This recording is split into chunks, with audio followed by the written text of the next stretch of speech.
ఇంజనీరింగ్లో అద్భుతాలు సృష్టించే చైనా మరోసారి అద్భుతం చేసింది. మరో అరుదైన మైలురాయిని అందుకుంది ఆ దేశం. వాహనదారుల కోసం ప్రపంచంలో ఎత్తైన బ్రిడ్జ్ నిర్మించింది. గుయిజా ప్రావిన్స్లో నిర్మించిన ఈ బ్రిడ్జ్ రీసెంట్గానే ప్రారంభించారు అధికారులు. దీనికి హువాజియాంగ్ గ్రాండ్ క్యాన్యన్ బ్రిడ్జ్ అనే పేరు కూడా పెట్టేశారు. ఇది ఎన్నో రికార్డ్స్ సొంతం చేసుకుంది. ప్రపంచంలోనే ఎత్తైన బ్రిడ్జిగా రికార్డులకు ఎక్కింది. అటు రవాణా రంగంలో కూడా సరికొత్త విప్లవం తీసుకొచ్చింది ఈ బ్రిడ్జ్. దీన్ని లోయ నుంచి 625 మీటర్ల ఎత్తులో నిర్మించారు. ఇప్పటి వరకు కొండ ప్రాంతాల్లో నిర్మించిన బ్రిడ్జిలో అతిపెద్ద స్పాన్ కలిగిన వంతెనగా కూడా రికార్డు సృష్టించింది. ఇది గుయిజౌలో కఠినమైన కొండ ప్రాంతాల్లోని ప్రయాణంలో విప్లవాత్మకంగా మార్పులు తీసుకొచ్చింది. హువాజియాంగ్ గ్రాండ్ క్యాన్యన్ బ్రిడ్జికి రెండు వైపులా ఉన్న ప్రాంతాల మధ్య దాదాపుగా 2 గంటల సమయం పట్టేది. కానీ ఇప్పుడు జస్ట్ 2 నిమిషాలు మాత్రమే పడుతోంది జర్నీ. హువాజియాంగ్ గ్రాండ్ క్యాన్యన్ బ్రిడ్జ్ ప్రత్యేకతల్లో ప్రధానమైనది దీని పొడవే.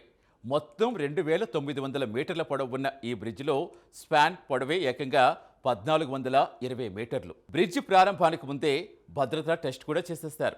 96 ట్రక్కులతో లోడ్ టెస్ట్ నిర్వహించారు. కానీ ఎలాంటి మార్పు లేదు. చిన్నపాటి కదలికలు కూడా పర్యవేక్షించేలా 400 కంటే ఎక్కువ సెన్సార్లు ఉపయోగించారు అధికారులు. ఈ హువాజియాంగ్ బ్రిడ్జ్ జస్ట్ రవాణా కేంద్రం మాత్రమే కాదు, పర్యాటకంగా టూరిస్టులను ఆకర్షించే ప్రాంతంగా మారుతోంది. ఇందులో 207 మీటర్ల ఎలివేటర్, స్కై కేఫ్లు, లోయకు సంబంధించిన అద్భుత దృశ్యాలు చూసేందుకు వ్యూ ప్లాట్ఫామ్స్ ఏర్పాటు చేశారు. వంతెన నిర్మాణ సమయంలో వాలు స్థిరీకరణ, బలమైన గాలులు రావటం, భారీ కాంక్రీట్ పోసేటప్పుడు టెంపరేచర్స్ నియంత్రించడం వంటి ఎన్నో సవాలు ఎదుర్కొన్నారట. మొత్తం మీద ఈ వంతెన నిర్మాణం పూర్తయి ప్రపంచం లేని ఎత్తైన బ్రిడ్జిగా పేరు సంపాదించింది. ప్రపంచంలోనే టాప్ 10 ఎత్తైన వంతెనలో 8 వంతెనలు గుయిజౌ ప్రావిన్స్లోనే ఉన్నాయి.